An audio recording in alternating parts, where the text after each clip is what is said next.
Hello, my daisy cakes. Once again, we're doing a reaction video. This time it's to the 25 best fantasy books of all time. And yes, this is by Good Housekeeping. And a lot of people have been wondering who's creating these lists for Good Housekeeping. And let's look at the biography of Liz Schumer.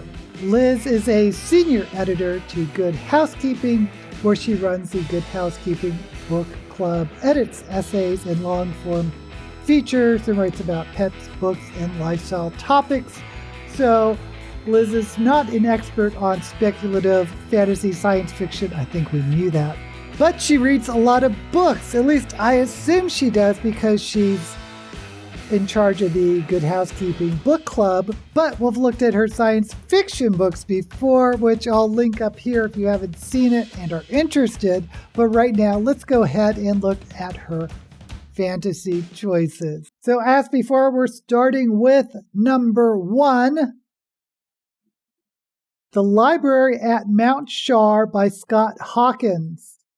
I've never heard of this book, and it's her number 1 pick. I've never heard of this author. I don't know this book. It looks weird for a fantasy. It looks very contemporary, and I guess it looks like a bullet hole or something. And we're looking at this house. So it says father is missing and might even be dead. Carolyn and her 11 siblings, wow, what a big family, have spent years cloistered under father's strict tutelage, studying the ancient texts in the library that has special powers. Now that he's gone, a battle is brewing, and no one's ready for what that entails, least of all the reader. You won't be able to look up from this wholly unique fantasy that reads like a thriller. Well, I am interested in this simply because I've never even heard of this book before, so that's kind of interesting.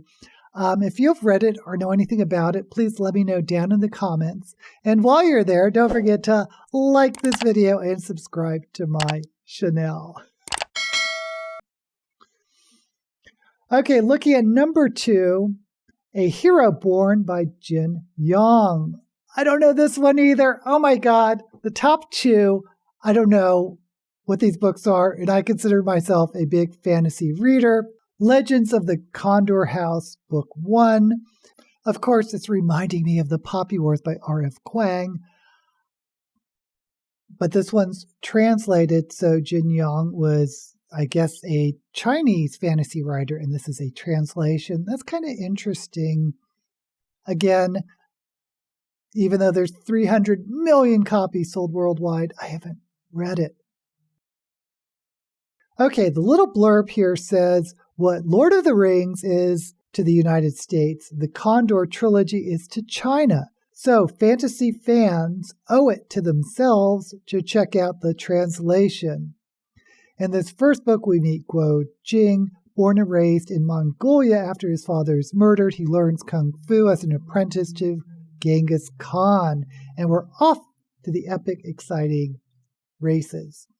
Okay, now that I know a little bit more, I'm assuming this was written a long time ago since they're comparing it to Lord of the Rings. I'm interested in this. I am very interested in A Hero Born. Okay, moving on to number 3. I don't know number 3 either. Are we going to have 25 books I've never read? That is so embarrassing. What Should Be Wild, a novel by Julia Fine. Look at the blurb. Born with the power to kill and revive living things with a single touch, Maisie Cothet has been sequestered away in her family's manor at the edge of a mysterious forest that she's been warned never to enter, but that her father goes missing and she must break the rules to find him in this mesmerizing, sometimes funny novel. I'm interested in this one too, but I think the author of this list really must have a soft spot for contemporary fantasy, which is interesting. Let's move on. Number 4. Thank goodness I've read something. The City of Brass by S.A. Chakraborty. This is the first in a trilogy. It says the first installment in the Daevabad trilogy starts in the 18th century Cairo, where a thief and exorcist named Nari accidentally summons a jinn warrior. Together they travel to the magical metropolis known as the City of Brass. Start with this one, then order the other two before you're done so you don't miss anything. I kind of agree with this. This is a love story as well, and there's a love triangle, but even if you're not into romance subplots of hate to love or love triangles and that type of thing, I still think you would really like this because the story, the main story of Nari discovering her heritage and this non-Western background of the Middle East is really, really fascinating. Highly recommend City of Brass. And I think I would put it on my top 25 list if I had one. Number 5, Tigana by Guy Gavriel Kay. Yes, yes, yes. From the renowned author of the Fionavar Tapestry and Children of Earth and Sky comes this epic that takes place on a planet with 2 moons, dark sorcery, and a sumptuous barbaric culture inspired by medieval Italy. Historical fiction fans who think they don't like fantasy, try this one. I absolutely agree with this one. If you have never read anything by Guy Gavriel Kay, I think you should start with the Fionavar Tapestry, but his writing is, I think, is literary. Beautiful, gorgeous prose. Check out Tigana. Number 6, Game of Thrones by George R.R. Martin. If the phrase winter is coming doesn't mean anything to you, welcome out from under the rock you've been living under. The novel that sparked a sensation is worth a read or even a reread if it's been a while, no matter how you felt about the HBO series finale. And keep in mind, the HBO finale wasn't based on a book because the book hasn't been written. We're still waiting for the ending of Game of Thrones, although I heard a rumor on Twitter or X or somewhere that the next installment is at least done and sent to the publisher. So fingers crossed. Now we get to number 7, Queen of the Conquered by Kacen Callender. I do really like this one as well. The blurb says the colonizers have killed off Sigourney Rose's family and she's hungry for revenge. When the king announces he'll be choosing a successor from the noble families, they start mysteriously dying and suspicion swivels towards Sigourney. She's got to figure out who's on which side, not to mention stay alive. Not a very great blurb because this is about a black woman who is a slave owner owning other black slaves. It's very, very complicated. The main character is an anti-hero. She's not very likable, and there's a lot of layers to this. Kacen Callender is, of course, the trans, I believe, demi-male writer of young adult middle grade books, and this is their first adult book. There is a sequel to this called King of the Rising, which I do not recommend. I really dislike the second book, but read Queen of the Conquered as a standalone. Number 8, The Invisible Life of Addie LaRue by V.E. Schwab. This was my top book of 2020, and it's an adult fairy tale. Let's read the blurb real quick. Addie LaRue has lived for 300 years, but it's a lonely existence. Thanks to a desperate bargain made in the 1700s, Addie is doomed to live forever and be remembered by no one until a man she meets in a bookstore calls her by name. So yeah, like I said, adult fairy tale, excellent story, I think, and I highly recommend Invisible Life of Addie LaRue. And I like V. Schwab's other books. She writes everything from middle grade, City of Ghosts, up through more epic fantasy, The Shades of Magic. Check them out. Next up is Stardust by Neil Gaiman. No complaints here. Blurb says if you're used to Gaiman's epic journeys through other worlds, this bite-sized novel may come as a relief, weaving a tale of romance between a half-human, half-fairy man and a fallen star in the shape of a woman. It's a delightful historical feeling romp. I like how they said historical feeling because it's not really a historical at all. Next up, for number 10, is Kazuo Ishiguro's The Buried Giant. This is an English writer of Asian descent, Japanese descent, who won a Nobel Prize in Literature. I have not read this, The Buried Giant. I didn't even know that Kazuo did fantasy because I only know the science fiction, but let's read the blurb. After he won the Nobel Prize in Literature, you'd be right to have high expectations of Ishiguro, and this foray into fantasy doesn't disappoint. It's set in the Dark Ages when a mysterious mist prevents citizens from forming long-term memories. So when an elderly couple thinks they've lost their son, they journey across the country to find him. Warning, here be dragons and lots of other medieval adventure. So I'm curious about this one too. Let me know in the comments if you've read it. Next up is His Dark Materials, the box set, which is The Golden Compass, Subtle Knife, and Amber Spyglass by Philip Pullman. Love this series. This is a middle grade series, so interesting to see it on this list. The blurb says, with armored polar bears, daemons, airships, and 2 normal children who have to navigate it all, it's no wonder this series has captivated imaginations for decades. Read them all, then get ready to debate which one's the best of the trio. I love seeing His Dark Materials here. It has gotten some blowback from the Catholic Church because there are some not so subtle parallels or metaphors with the main tyrannical religion in His Dark Materials with the modern-day Catholic Church. But even if you don't normally read middle grade books, I highly recommend His Dark Materials because it reads like an adult book. And I know this because the bookstore I picked it up from in the Castro in San Francisco had shelved it with the adult books. And I didn't realize I was reading a children's book until well into the series. Number 12, Penguin Books, Tales of Falling and Flying by Ben Lurie. Never heard of this as well. Really ugly cover. The blurb says Ben Lurie is sort of the fantasy answer to Lydia Davis with extremely short stories that are strange, absurd, thought-provoking, and sometimes just totally bizarre. I don't know anything about this, and I'm not really looking for fantasy short stories. So I think I'll pass on this. Next up, The Black Tides of Heaven by Neon Yang. I like this cover, don't know anything about this book or this author. The twin children of a brutal empress, the Protector, Makoya, and Akiha are sold to the Grand Monastery as babies, and they come into magical powers as they grow. But a conflict is brewing to overthrow their mother's cruel empire, and each has to decide which side they're on and stay true to themselves without destroying their bond. I don't know anything about this. The plot sounds interesting, although it sounds well trod.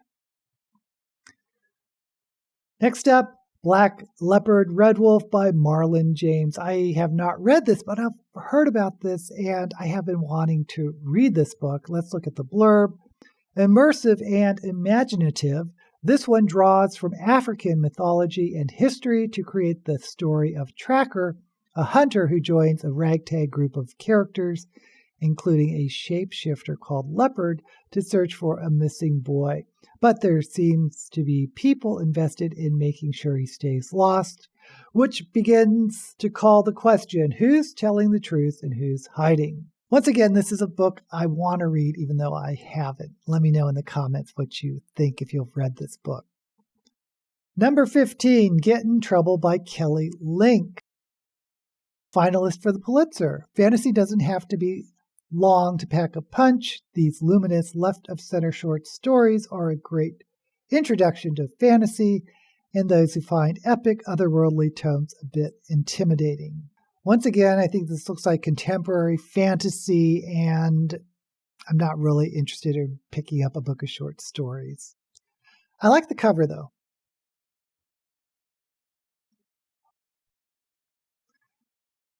Number 16, Children of Blood and Bone by Tomi Adeyemi. And I have heard of this one, have not read it, believe it's young adult. The first installment in the Legacy of Orisha series makes a huge splash when it came out in 2018. And if you missed it then, the first installment of the Legacy of Orisha series made a huge splash when it came out in 2018. And if you missed it then, grab your copy now, inspired by pre-colonial Nigeria. It takes place in a society rife with colorism, classism, and sexism, where magic has been quashed by a despotic king. Once again, I've heard of this book, have not read it. I think it's young adult. Next up, The Changeling by Victor Laval. Another one I've heard of but haven't read. Straddling the thin line between fantasy and horror, this disturbing novel follows a rare book dealer named Apollo Kagwa, whose wife disappears after doing the unthinkable, setting Apollo on a journey through a New York that you'll almost recognize. Almost.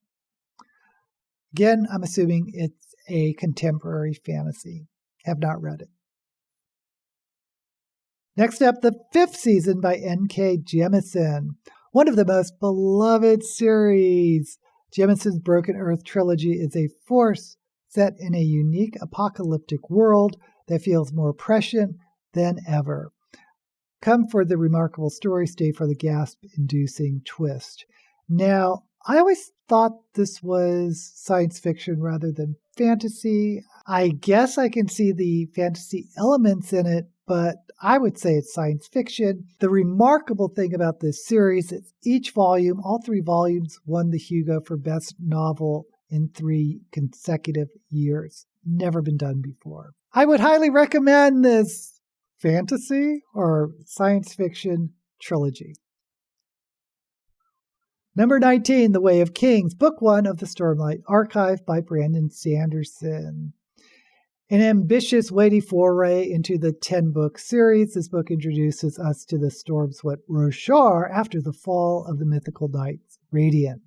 I love this series. It's not finished. It's not a complete 10-book series, and I'm surprised to see it here as opposed to the Mistborn trilogy, which is, I think, much more accessible to your average fantasy reader. But you need to be committed to read The Way of Kings and the subsequent books in the Stormlight Archives, but I'm glad to see it here. Number 20, Ring Shout by P.P. Djeli Clark. Again, this is another one I've heard about and I've thought about getting, but I haven't. As if you couldn't tell from the cover, this dark fantasy centers around the KKK in a world in which a film called The Birth of a Nation infected white America with a tidal wave of hate. But even the demonic clan didn't plan on Maurice Boudreaux and her resistance fighters who have the arsenal and the fury to take down the White Hood. And of course, The Birth of a Nation is a real movie. Look it up. And yeah, social commentary for sure. I'm curious about this one. Next up, for number 21, is The Chronicles of Narnia by C.S. Lewis. The Chronicles of Narnia are a fanciful journey through a world where a witch can enact endless winter, talking animals abound, and centaurs fight battles with fawns. Of course, this all starts with The Lion, the Witch, and the Wardrobe, one of my favorite series. The Chronicles of Narnia are, of course, the template to all portal fantasy. I'm tickled to see The Chronicles of Narnia in this list.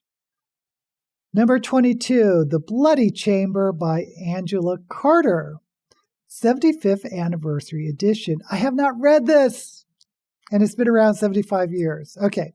From a writer cited as inspiration by the likes of Neil Gaiman, Margaret Atwood, Audrey Niffinger, Kelly Link, comes this collection that takes a more feminist twist on familiar fairy tales like Little Red Riding Hood, Puss in Boots, and Beauty and the Beast.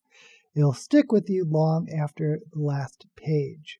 Okay, this is obviously fairy tale retellings. And the one that comes to mind for me is Tanith Lee. She did a lot of these very grimdark or dark fairy tale retellings. And I'm curious about this one with the fairy tale twist. Why haven't I read The Bloody Chamber? Why don't I know about it? Number 23, Kindred by Octavia Butler. This list would be incomplete without Butler, who many count among the great minds of fantasy, I would say science fiction, even though her work is largely situated firmly within the science fiction realm. There we go. This one follows a Black woman living in 1976 California who gets thrust back in time to a pre-Civil War Maryland plantation where she meets her ancestors and endures all the horrors of that time and must play her own brutal war. This is not my favorite Butler book, but it is probably the most well-known of all her books. My favorite is Wild Seed, but it's been adapted into a series that's pretty good. I'm not sad to see Kindred here, although I associate Octavia Butler more with science fiction, but I can see this is her one entry into fantasy, and it is very, very powerful. And of course, I did a whole video on Octavia Butler, which I'll link up here, and Kindred's a good book. Pick it up. Next up is A Wizard of Earthsea by Ursula K. Le Guin. And I also did a video on Ursula K. Le Guin. You can see it up here. The Earthsea cycle is beloved for a reason. It brings us a richly immersive world with enough action and adventure to entice readers to stay. You'll fall in love with the young wizard named Jed, formerly Sparrowhawk, who released a terrible shadow creature on his world and now must deal with the aftermath. Now, this was infamously made into a miniseries that Ursula K. Le Guin destroyed in a commentary in Slate magazine. And what I like about this series is the original trilogy stands on its own, gorgeously written, really good story. But the other books she wrote in this world, I'm talking about Teanu, The Other Wind, a couple others were written at different stages in her life, and the stories kind of reflect her different perspective as she grew as a writer and as a person. So I'm glad to see it on this list. And finally, number 25 is, of course, Lord of the Rings by J.R.R. Tolkien. And yes, of course, it should be on any list of top fantasy novels. I would put it at number 1. I would put Lord of the Rings at number 1, not just because it's a fantastic series to read. It has a very special place for me because I read it in middle school and have reread it several times since. But it's also the father of the modern fantasy. A lot of these fantasy books that you read now would not be what they are without Lord of the Rings. So it's really an important, pivotal book in the speculative, especially fantasy genre. So those are the 25 fantasy books that got the Good Housekeeping seal of approval. This would not have been my list. I think the person compiling this list really liked contemporary fantasy more than, say, epic fantasy or sword and sorcery or dark fantasy or high fantasy, which is fine. We all have different tastes. My top 3 would have been, well, I would have had Tolkien's Lord of the Rings at the top. Right under that, I would have Realm of the Elderlings by Robin Hobb. And under that, maybe something like The Troy Games by Sarah Douglas, an author who I think more people should know about. But I want to know what your top 3 would be and what you think of this Good Housekeeping list. Let me know down in the comments. Until we meet again, may all the books you read be blessed.